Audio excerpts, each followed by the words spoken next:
काय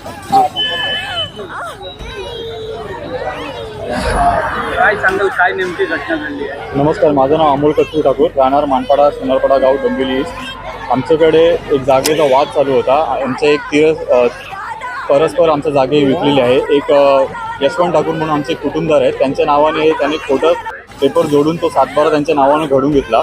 त्याच्यानंतर ते सातबारा त्यांच्या नावावरून एका बिल्डरला रामेश्वर प्रसाद गुप्ता म्हणून आहेत, त्यांनी तो विकला आणि एका मातीच्या भावात विकलेला आहे. आम्हाला त्यांनी गुमराह करण्यासाठी हे सांगितलं की तुमची कब्जाची जागा सोडलेली आहे किंवा तुमचे पैसे सोडलेले आहेत, असं ते आम्हाला फिरवत राहिले. आणि त्याच्यानंतर त्यांनी पहिले तर सर्वे लावला, TLR सर्वे 8 जुलैला.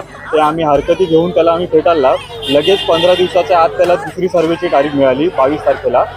एवढ्या फटाफट सर्वे झालं, तारीख मिळतात कसं काय? पैशाच्या जोरावर त्या प्रशासनाच्या जोरावर ते कोणाच्या दबावाखाली येऊन हे वरिष्ठ अधिकारी असे कामं करतात. त्याच्यानंतर तो सर्वे आम्हाला मान्य तर नव्हतंच, तरी पोलीस प्रशासनाच्या दबावाखाली आणि त्या गुंड्यांच्या दबावाखाली आम्हाला तो होऊन द्यायला लागला नाईलाजाप्रमाणे. त्याच्यानंतर तो सर्वे झाल्या त्याच दिवशी त्यांनी ते पत्रे आणि पोळ मारले तिथे आणि ताबा घ्यायला बघितलं. आम्ही ताबा आजही त्याच्या हातात दिला नाही आहे. त्याच्यानंतर त्यांनी आज गुंडे बसवले होते. एवढे दिवस 20 दिवस झाले तिथे गुंडे रोज येतात. त्यांचे लेडीज बाउन्सर असतात असे ते सांगतात, पण ते बाउन्सर नाही, ते सगळे गुंडेच आहेत मी सांगतो मला. त्याच्यानंतर ते आज 3 JCB आणले होते. 3 JCB आणले. त्याचा फक्त आम्ही विचारायला आणि ते घरावर आणि चालींवर बोटा करून दाखवते की हे सगळं तोडून टाका. तर माझा मोठा भाऊ विचारायला गेला की काय चाललंय, तर त्याला मारहाण सुरुवात केली त्यांनी. माझ्या बहिणीला मारलं त्यांनी.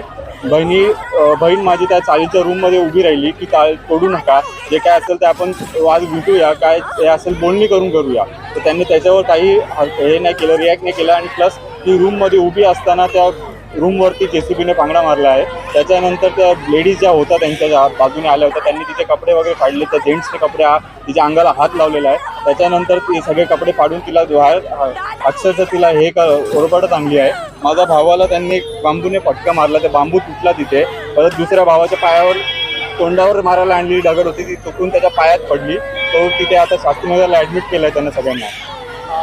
हे नेमकं बिल्डर कोण आहे? आणि हे रामेश्वर प्रसाद गुप्ता म्हणून आहे, तो स्वतःला CA सांगतो. लोकधाराला त्यांचं ऑफिस आहे. आणि TLRचा नकाशा मी तुम्हाला दाखवतो. TLRच्या नकाशामध्ये कुठेही वहिवाट नाही.